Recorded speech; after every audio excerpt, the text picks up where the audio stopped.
Okay, so welcome back. This is session 3 of today's Men's Health Connected event, which is getting men moving. Today we are hearing from a dozen fantastic projects that work to improve men's physical, mental and social health and well-being through sport, exercise and physical activity. Now, in the first 2 sessions, we heard first from a number of projects who are connecting men through exercise. We have to choose one of those to be shortlisted to go through to our final at the end of the day for the chance to win a $1,000 prize from our sponsors, Bulk Nutrients. We had Tim Henson of Mongrels Men, we have William Beggs of Penrith Men's Walk and Talk, and we have Simon of the Greg Men's Health app. We had a vote of 3 judges and it was practically a tie, but there was a winner by an absolute sliver of 1 point, and the project that's going through for the opportunity to win the $1,000 prize is William Billy Beggs of Penrith Men's Walk and Talk. Congratulations to him. Thank you. Well done, Billy. We'll see you at 5 p.m. Will do. Thank you. And in session 2 we just had, which was Yes, Real Men Do Yoga, 3 fantastic yogis who shared their own journey, but also more importantly talked about how they're giving more men access to yoga through men's only yoga classes around the country. Steve Jeff from Yoga Jack on the Sunshine Coast, Greg Corley from Toowoomba, who runs men's only yoga, and Tim Oddie, who runs yoga for men's sessions in Geelong. Again, you could have separated them with a cigarette paper, not one of their cigarette papers, I'm sure they don't smoke. But the winner, very deservedly, was Tim Oddie. Well done, Tim. So Tim will join us, and also we'll have 2 more projects selected from the next 2 sessions to find out who's going to win $1,000 from our sponsors, Bulk Nutrients. Okay, so on with the 3rd session of the day. This session is called Getting Physical. Here we focus on projects that do have a particular focus on different aspects of men's physical well-being. We've got Tessa Culliver from Fat Farmers. Obviously, you'll guess that focuses on weight loss with rural men. We should have Dr. Joe Milios joining us, founder of the Prost Exercise Program, which is for men with prostate cancer or who've been through prostate cancer surgery. But first, kicking off for us today is Anthony Lett. He's a Pilates instructor and he runs men-only Stiffies exercise classes. So he's certainly helping with mobility and many other things besides, which I'm sure he'll tell us about. Over to you, Anthony. You've got up to 10 minutes to tell us about your work. Good. All right. Well, thanks, Glenn, for having me on. And so I'll just tell you briefly about our Stiffies program. It started off probably about 15 years ago. I was teaching at my Pilates studio in Melbourne, and of course there were 95% of our clients were women. And I could see that, you know, Pilates would be of such benefit to men, but most of them were not inclined to come, probably for lots of reasons. That it was perceived as a bit girly, you know, and it was. There was such a dominance of females in the class that men felt very uncomfortable about coming.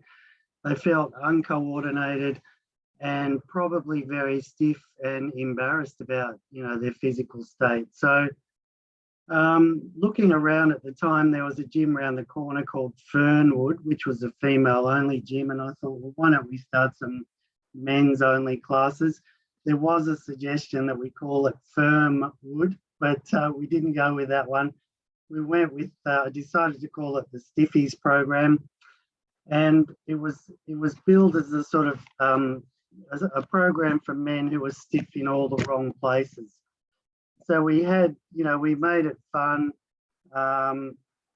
Initially, we ended up getting a lot of men from whose wives were already attending the studio, and it took off pretty quickly. And I think one of the things that we did was we made it a lot more simple than Pilates had been, because the men, in talking to them, they said that, you know, Pilates they found was too highly choreographed. A lot of the teaching was too pedantic, and also what became clear was that a lot of them were just too stiff to actually do the traditional repertoire anyway. So we started to focus a lot more on the stretching aspect. We had Pilates equipment, which lended itself very well to stretching. And what I found was that the men found it much easier to stretch when they were supported by equipment rather than lying on the floor and trying to do various things, because that in itself was very difficult. And so the program became popular, and over a few years, I ended up moving away from Pilates and building my own equipment, designing and building my own equipment, which I called Stretch Fit. And I have got some pictures, but I'm not quite sure how I share them with you. So for now, I'll just talk about it. It's what we call a stretch station, and on that station, you can do about 50 or 60 different stretches for the whole body. And the way that we work now is that we divide the body up into muscle groups, a little bit like you would do at a gym. So you might stretch your calves, your hamstrings, your quads, your hip flexors. And men seem to find that a lot more logical and much more simple. And they weren't really left guessing about whether or not they were feeling it in the right place, because there was a very sort of targeted approach to the stretching. And so they found it much easier. They had more success. They found themselves more comfortable. And so the whole thing was fun and a lot more easy for them. And so, the program's grown. Now I'm up in Brisbane. We have a studio up here. We've got one in Melbourne, one in Perth. We've got 3 over in the US, and we've got one in Scotland, of all places, and another one in South Africa. So what they do is they purchase our equipment and we train them, and a lot of them are then running programs, Stiffies programs, in their own studios. I guess the main things to say are that we try and make the experience non-competitive, simple. We say it's all about the person, not the pose. So we're not doing poses as such, where we're doing isolated and focused, targeted stretching on precise areas. We have some classes that specialize in, pre and post injuries. And then we just have general classes for stiff blokes, basically, and that's how we promote it. We promote it for blokes who are in chronic pain or who, have done a lot of physical work, ex-athletes, any bloke who's feeling like they can't get out of bed in the morning and put their socks on. They're the sorts of people that we find coming to the classes. At the moment, we have a flexible timetable, so that, for example, there's 4 or 5 sessions a week on the timetable, and guys can buy packages of 5 or 10 sessions and they can book themselves in. That way it's more flexible for them, pardon the pun, but they can, if something comes up, they can swap to another group, and so they don't end up kind of disgruntled that they've missed out. They can come along 1 or 2 or 3 times a week and get a good stretch. They go for an hour. They're fairly structured, not so much pedantic in terms of form, but we move through various muscle groups. And as I said, it's much more simple than a highly choreographed group of exercises. Most of our men are about probably 35 plus to about 75. And as I said, they're a real mixture of ex-athletes, a lot of rugby players up here in Brisbane, surfers, tennis players, labourers, professionals, everyone really. And once a month we go for a stiff drink after class, which is fun as well. So the whole thing's enjoyable. The guys enjoy it. It's there's not a lot of talk during the class, but I think they still enjoy the camaraderie of it, and they certainly enjoy not feeling embarrassed or sort of like they're the worst person in the class. So that's probably nuts and bolts of it. Is there any sort of thing that you wanted to ask me about, Glenn, or anyone else? Yeah, sure. Is there got any sort of personal stories from any of your individual attendees you'd like to share? Small victories, big victories? Well, we do have a lot of guys who have come in. Normally, they've done quite a few of the medical rounds. They've seen physios or they've had back surgery. There's a couple of guys at the moment who came in at Christmas with herniated discs and they were overweight. So they're at the point now where we always do a little fun before and after photograph against the wall and measure off where they can touch their toes. And pretty much now they're down to touching their toes, pretty much free of back pain.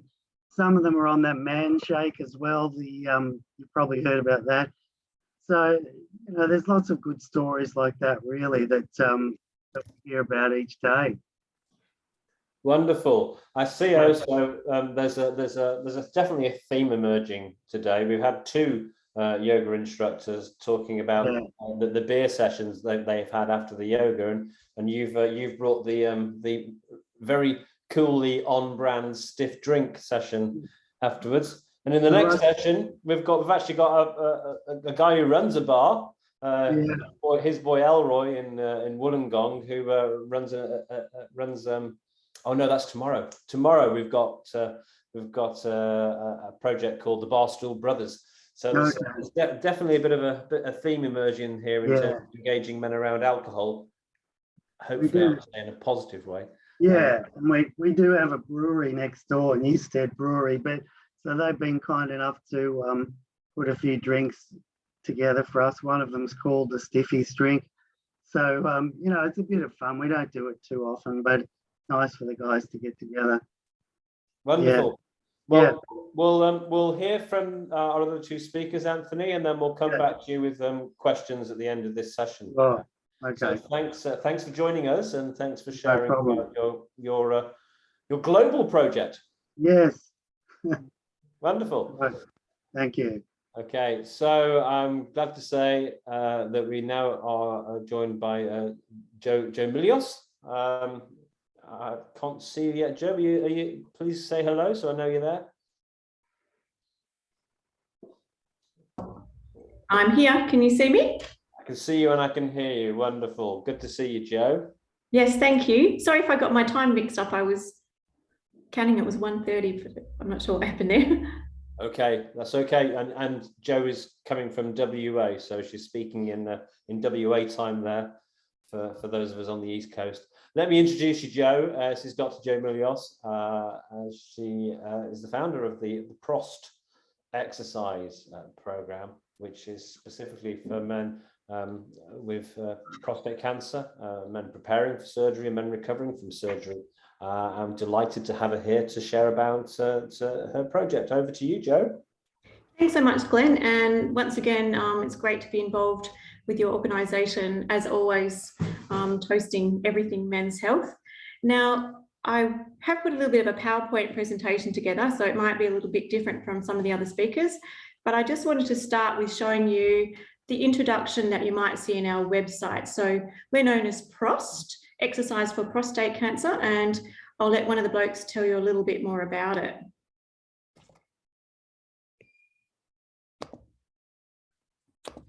So you're not actually screen sharing at the moment. Exercise group specifically for men who've been diagnosed with.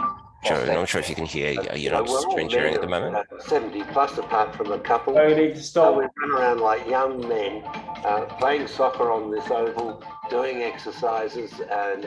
Okay. So I've just muted you. You're not actually sharing your screen at the moment. Could you? Joe, we're not hearing you. Prostate cancer, prostatectomies, and so emotionally, you can just hear it in the discussions that go on, which are very open. Oh, sorry, is it not coming through? No, yeah, you need to stop and stop that, please. And you'll hear the discussions go on about things. Can you stop it, please, Joe? Sure. Thanks. So you need to talk to Robin about sharing your screen first before you play the video. If you could, I'll hand over to Robin. Oh, sorry. Down the bottom of this screen, you've got a toolbar. There's a big yellow button. Yep. Sorry, not yellow, green. Can you please press that? As you're doing that, can you also choose there's 2 buttons for optimize the video and share your screen as well, down towards the bottom of the screen. Sorry, I'm just used to doing the screen sharing. Yes, and your audio may work, but it might not come through as clear if you don't choose those 2 other options. Okay.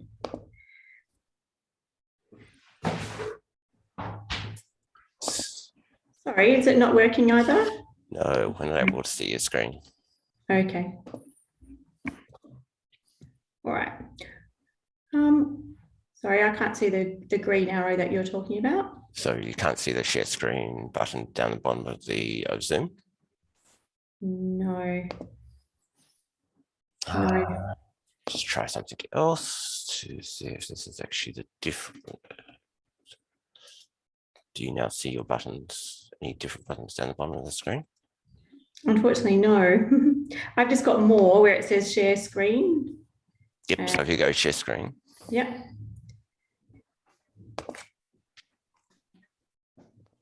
Can you see it now? Yes, and Okay, hopefully.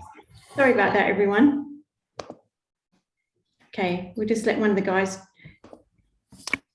And because you haven't chosen an exercise group specifically for men who've been diagnosed with prostate cancer. You know, we're all men of 70 plus, apart from a couple, but you know, we run around like young men, playing soccer on this oval, doing exercises, and it's just fantastic. So physically, we do pelvic floor exercises with the idea of gaining urinary continence and erectile function again. They are 2 side effects of prostate cancer prostatectomies. And so emotionally, you can just hear it in the discussions that go on, which are very open. Between the men, we might be walking around the oval or doing some exercises, and you'll hear the discussions go on about things very personal, both in interrelationships, their own sense of where they're at in their journey, the fears they have, the successes they have. It's a wonderful group. Okay, so hopefully that was all okay and you managed to see a little bit of footage there. And I did want to actually just acknowledge that I'm the only female in the PROS program, and so I like to let the guys speak for themselves. So let's move on to having a bit of an understanding of what PROS is all about. So the guys wear t-shirts, and we do have our own website, pros.com.au, which has a whole lot of resources on it. And the reason I became involved as a female, I guess, is that I'm a physiotherapist, and I happen to have a brother who's a urologist, and he had a whole lot of his patients having prostate cancer surgeries. And when they came out of the surgery, they were all quite down in the dumps. They usually had a whole lot of issues with urinary leakage and incontinence, erectile dysfunction, and quite a lot of isolation, fatigue, and despair in actual fact. And it made me really concerned for their ongoing physical well-being as well as their mental well-being. So I just looked into what was around for men at the time, and this goes back to around 2005, and there wasn't a whole lot happening. But the statistics for prostate cancer weren't terribly sobering, and we know that about 20,000 men every year in Australia are diagnosed with prostate cancer, and that's about 1 in 6 men. And we know that just by having a diagnosis that there's a 4 times increased risk of depression in both men and their partners. There's also a 72% increased risk of suicide purely from being diagnosed with prostate cancer as well, because there's a whole lot of things that affect the male masculinity, and most of the time they don't have any symptoms, so it comes as quite a shock. But treatment for prostate cancer involves treatment to the prostate, and this leaves men with various levels of impotency, incontinence, which can be bowel and bladder, and a loss of independence of their normal bodily functions. So we basically just have a look here at the prostate. The prostate's basically responsible for the urinary control, sexual function and fertility. There's lots of involvement there because it's wrapped around by a big spider web of nerves that you can see on the right side that go into the penis to help with erectile function. So most men are told, we can cure you, you'll have a normal lifespan, but you're going to be left with these side effects. So most men are in quite a lot of shock when they're diagnosed. And being a physiotherapist, I was very aware that pelvic floor exercises was something that could help, but pelvic floor is something most men don't know about. So I wanted to be able to educate and assist men in a very safe environment. I also knew that exercise was a critical part of a male sense of well-being, and masculinity and muscle building often gave men back their self-esteem. So I was involved in a pilot gym program research, and we found that indeed men improved very quickly. So we also know from research that even just 1 hour of exercise per week can actually prevent depression. And so physical activity across the ages can be one of those things that might mitigate the really common side effects from men, that 1 in 6 men diagnosed with prostate cancer. So I had this idea to try and encourage men to come to an exercise environment where they felt safe. And I thought it would be a good idea to link balls and balls in an environment where men might actually want to come. There's quite a lot of community groups or support groups where men go and have a bit of a chat, but it's not a lot of the time, as you well know, men feel overly comfortable with, especially when talking about such intimate and private issues. So I approached our biggest waffle club here in Western Australia, which was partnered with the AFL West Coast Eagles Club. And I went along to Subiaco Football Club and just asked if they wouldn't mind potentially providing their gym facilities for free when there wasn't actually going to be any need for them to use it themselves. Then they had the opportunity to be contacted by Ross Glendinning, who's got his face painted blue here, who was a Brownlow medalist, and he became the face of our campaign to get PROST up and running. I was doing research at the University of Western Australia at the time, and we set it up to basically try and provide a little bit of science behind it. And happily 10 years on, in 2012, it was established. 2022, we're having our 10th anniversary. So we set it up basically because it was a very popular idea. Nobody said it wouldn't work. And we set it up as a not-for-profit entity, and we wanted to make it affordable. So we have set it up as a $10 fee in 2012. We've only recently just increased it to a $12 fee. And we had the triple aims of wanting to build up the mood, muscle, and mateship of men who are experiencing prostate cancer. And the group is run by volunteers. So all the guys who help us run and who are on our board are usually with prostate cancer themselves. They all volunteer their time, and then we pay an exercise physiologist or physiotherapist to conduct these group circuit classes. And we have 3 sites now, one in Subiaco, one in Fremantle, and one at the University of Western Australia in Crawley. We've spent quite a bit of time in recent years trying to replicate the program by developing videos and training modules and resources for the everyday bloke as well. We've had more than 2,000 men attend our program over the last 10 years, and we've, through various other ways, had more than 5,000 links to other patients and physios and exercise physiologists all around the world. When it came to wanting to name our group, I wanted to try and have an image that embodied every bloke. So this was a 1950s image. At the time, we have a boxer here in Perth called Danny Green, and he just won the world middleweight title in boxing. And I have my supervisor at university was Professor Danny Green. So we ended up choosing the boxing slogan, and the word PROST means cheers to your health. This is a shortening of the word prostate cancer. So rather than guys having to go to their prostate cancer club, they go along to the PROST exercise club, and that's much more comfortable. So overall, we've been running for these last 10 years. We now have science and evidence behind it, and we structure it so that the guys come along and have a fitness test beforehand, and that just makes sure we've got our insurance side of things covered. And we encourage guys to come to 2 sessions a week if they can, and it's usually 1 hour session. There's also a yoga class that I personally run for men and their partners, anyone who's a support person. We also have, yes? Sorry, I'm going to need to get you to wrap up because we're running short of time, but we'll have another opportunity to speak to you in the Q&A part. You could sort of wrap it up in a moment. Yep, sure. And we've just branched out to having a coffee session as well. So the goals of it are really just to make sure any man who's diagnosed with prostate cancer doesn't feel alone.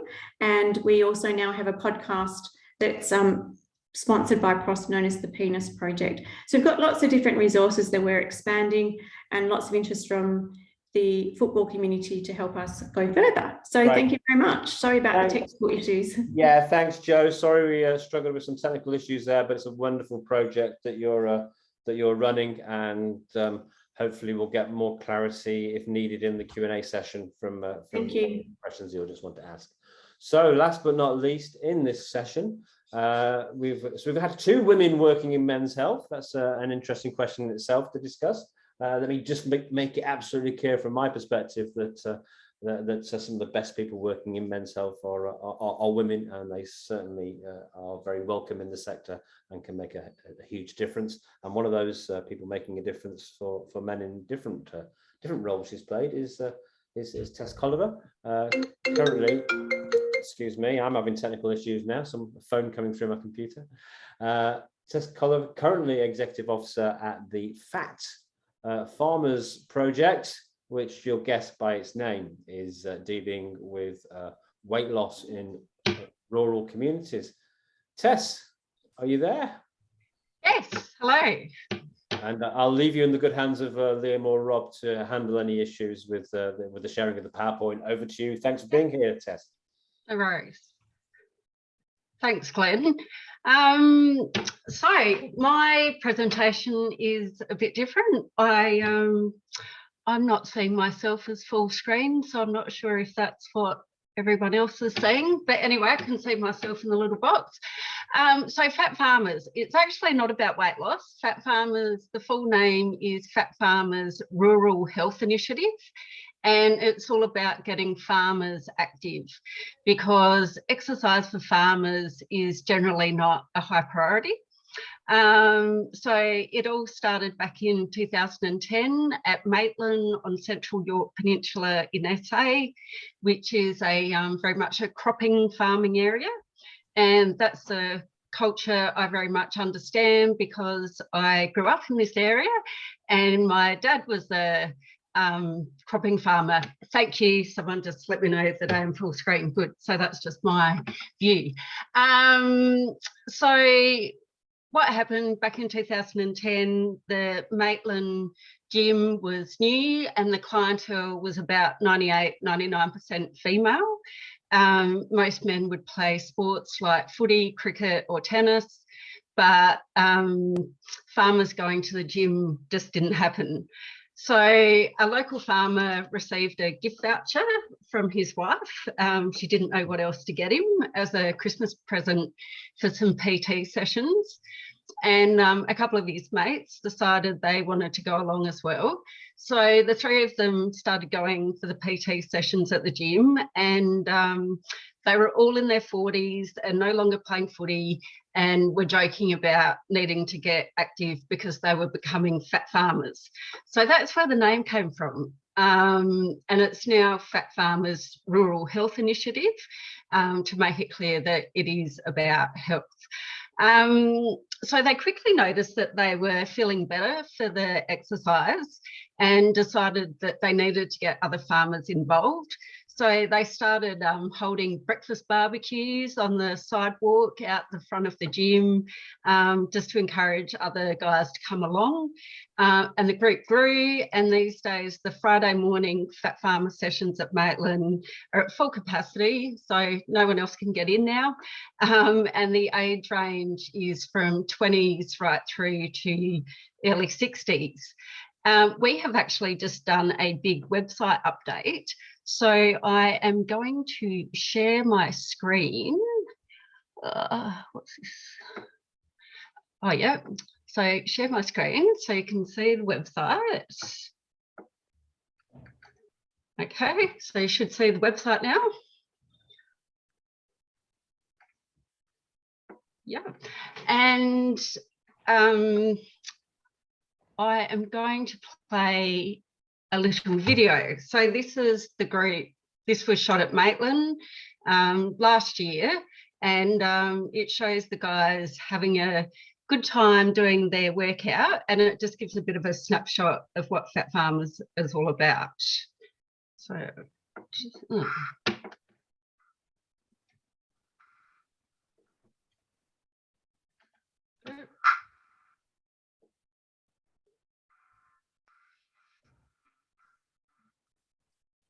Not a second there, Tessa. It doesn't seem like we're getting any audio.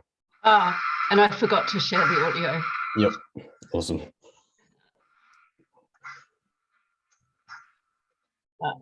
Hang on.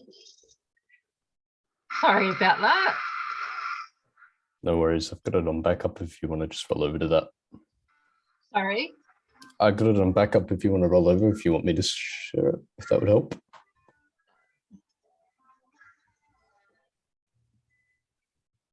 Sorry about this. This must be the day for technical difficulties, because I was in Zoom earlier making sure I had this all worked out. Okay.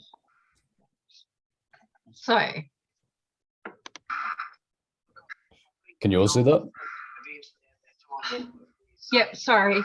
Right, so are you seeing the screen, still the website? Mm-hmm. Can we hear it now? Cool.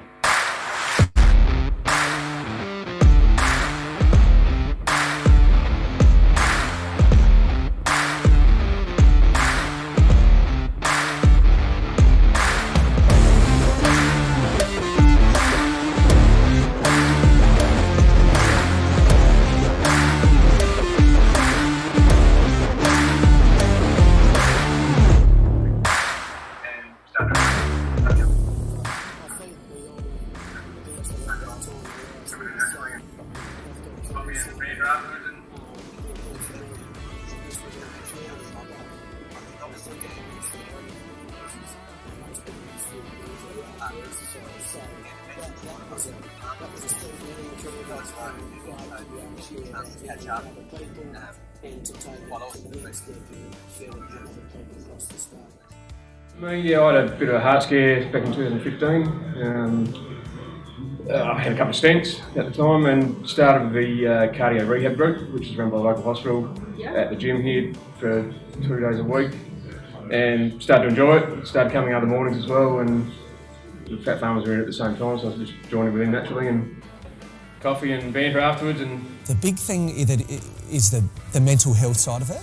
I think obviously they're getting fit, they're active, but it's the mental side of it. I think in farming especially, you're on your own a fair bit, so it gives them a chance to catch up while also working on their health and fitness. So it works really well.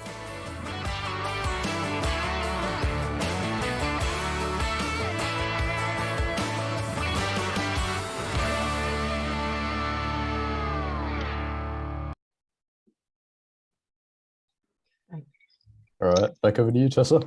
Thanks, Liam. Thank you for rescuing that for me. So as you can see from the video, they're getting the workout, but there's also quite a bit of laughter and joking around in the background. And I have it on good authority that the PT George is actually a top-notch barista and has installed a coffee machine in the gym as well. So after their Friday morning workouts, everyone tends to stick around and have a coffee. And one very enthusiastic person brings in sourdough as well, so and jam. So it's become a real social event as well, which I think is great. And that was something that I noticed popped up in a question box on one of the previous presentations, and I think absolutely that the social connection is equally, if not even more important than the physical activity in a lot of these groups. especially for farmers, well, certainly for sole operators who, you know, might not really see anyone else during a busy season like seeding, where we are at the moment, where the crop's going into the paddocks, and most farmers are working from dawn till dusk to get that happen. And then at the end of the year, harvest season, same again, like farmers are just non-stop to get the crop repped and get the grain in, because that's the nature of farming, that it's, you know, if you're only cropping, that's your only source of income. So yeah, and I should also add that the seasonal nature of farming with the busy times just adds a bit of a challenge to our fitness groups, because you just cannot get generally cannot get farmers to be just taking an hour to go to the gym when they could be on the tractor or on the header. So most of our groups do tend to pause during the really busy periods, and then sort of need to regenerate. Now, I'll just share the website again, because we do actually have a map of our groups.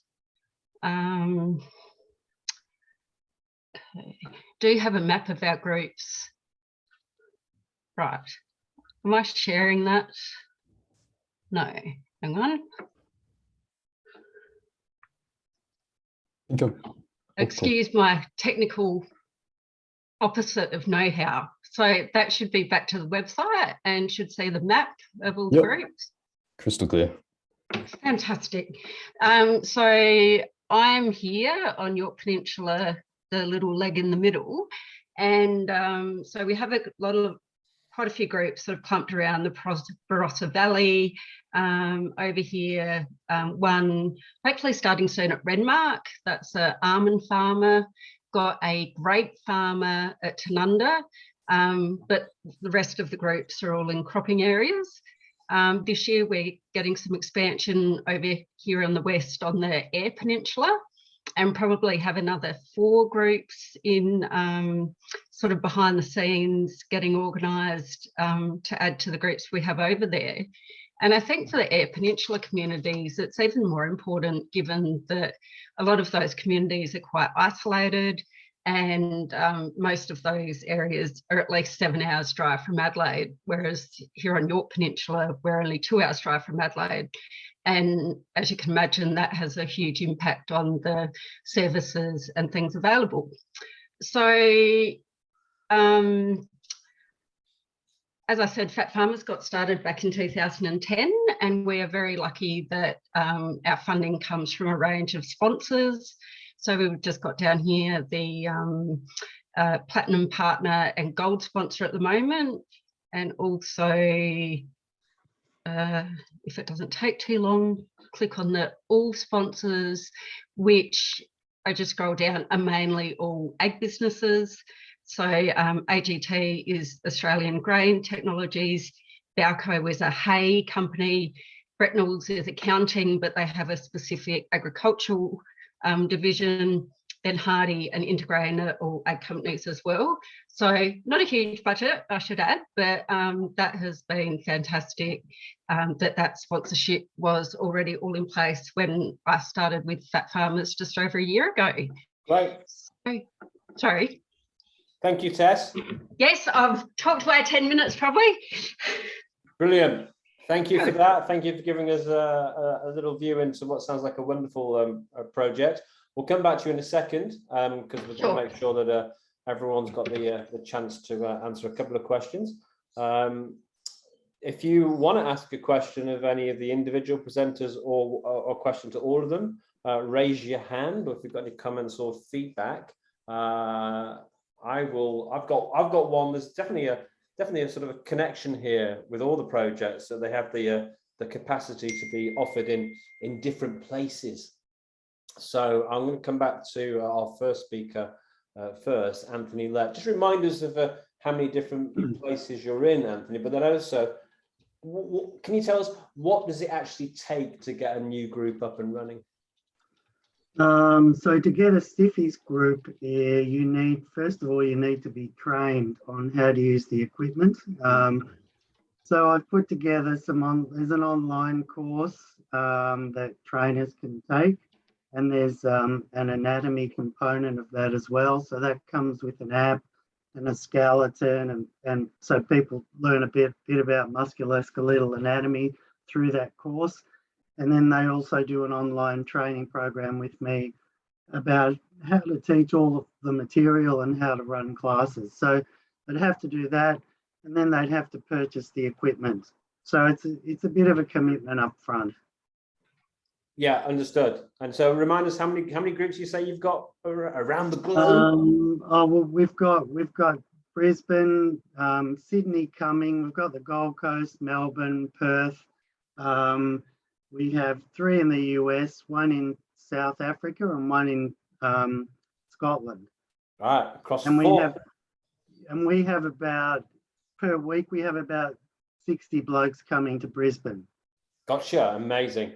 So, Yeah. and you're operating on 4 continents. Well, yes, that's right. Intercontinental stretching. That's wonderful, Anthony. Same Thank question you. to Joe then. The PROSTA program. What does it take to get it out there to replicate it in different places? Well, we've basically converted it, thanks Glenn, onto just one USB device, and we've developed a manual on that. So it's a charge of $95, and then anybody can take it anywhere and plonk it into their local gym, or they can contact the local physio or exercise physiologist. So we have actually got at least 10 others set up around the world: Scotland, New Zealand, England. There's one in Sydney. And yeah, it's growing all the time. There's a few in Canada actually. So we've tried to make it so that anybody could pick it up at any time for minimal cost and just adapt it to their own needs. Okay, wonderful. Not that it's a competition, but that's 3 continents. That's pretty impressive too. So Tessa, back to you in your one state at the moment, which is fantastic. We've got over 10 or more different fat farmers groups. But what does it take? What does it take to get a new one started? And never mind sort of global domination at the moment. Are there plans to go beyond South Australia to other states and territories? Yes, absolutely. And I have to admit, I did get a bit thrown by the technical issue, but I did mean to cover that. But because how the groups mainly start is someone gets in touch, and that person generally becomes the volunteer team coordinator. So they sort of get other people interested and drive it, organise how it's going to work, because it really depends on the community. So we have gym groups, which gym groups in quite a few areas, and they tend to be mainly men. But we also have walking groups. So at Saddleworth, there's a walking group, and they try and do a weekly walk, weather allowing, and it's kids through to grandparents, which is great. And then on the other end of the spectrum, have another walking group at Owen, and it's parents and kids doing, like, again, all farming families, but parents and kids doing a session before school on a Monday or Tuesday morning. So what initially started as just the gym idea, it doesn't work in every place. Like, there's just some areas that they don't have PTs, or they don't have gyms, that they just don't have the infrastructure to have a gym group work. Although I am discovering that even on the Eyre Peninsula, that is quite remote, there's PTs popping up in the most unexpected places. But I think really, Glenn, it's having someone who puts their hand up, says, I want to get a group started, and then drive it. So, got it. Yeah. Yeah. But yes, we would love to get groups going in other states, and perhaps not overseas, but we'll try for other states first. But yeah, and I think though the reason it's worked and it's stayed around for over 10 years is because it's been like community driven, and especially men encouraging other men to get on board, because I think that's really powerful, that you just get more interest than you would with a female trying to get men involved. Wonderful. Thanks, Tessa. I really appreciate that. So we're actually out of time. So thank you for those Three great projects. Thanks for sharing. We move straight on into the next session now, but please, Anthony, Joe, and Tess, stick around because there is a competitive element today, and one of you will be shortlisted to be in the running for the $1,000 prize for today's best project awarded by our sponsor, Bulk Nutrients. So